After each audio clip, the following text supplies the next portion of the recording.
Сәлеметсіздер ме, құрметті әріптестер және оқырмандар. Болашаққа бағдар рухани жаңғыру бағдарламалық мақаласында туған жердің әрбір сайы мен қырқасы, тауы мен өзендері тарихтың сыр шертеді. Әрбір жер атауының төркіні туралы талай-талай аңыздар мен әңгімелер бар. Әрбір өлкенің халқына суықта пана, ыстықта сая болған есімдері ел есінде сақталған біртуар перзенттері бар.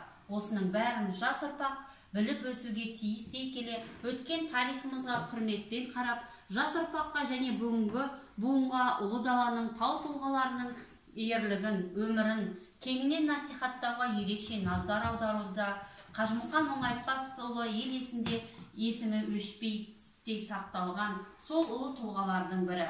Тұтас ғұмырын күрес өнеріне арнап, ұлан-ғайыр жері мен өршіл халқын бірінші болып өзге жұртқа паш еткен, өзінен бұрынғы қандастары баспаған топырақты басып, көптеген елді көріп, өзге қазақ таппаған алтын, күміс медальдарды мойнына тұңғыш ілген Қажымұқан бабамыз биыл 150 жасқа толғанына орай қазақ халқының тұңғыш палуан атты танымды әңгімені назарларыңызға ұсынамыз.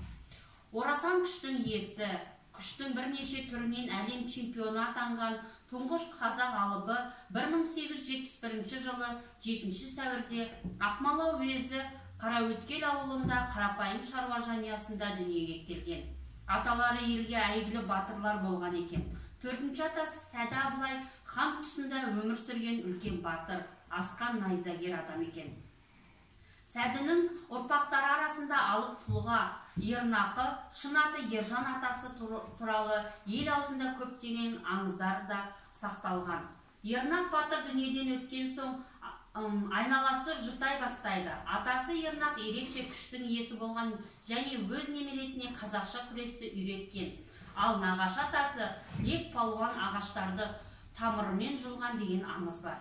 Әкесі Мұңайтпас та өте күшті адам болған. Ауыл арасындағы той думанда, күрес жарыстарда қатысып, жуан аяқ палуан деген атпен танылған. 1847 жылдары жанұясымен Қараөткел жағына көшіп, жалқышылықпен күн кешеді.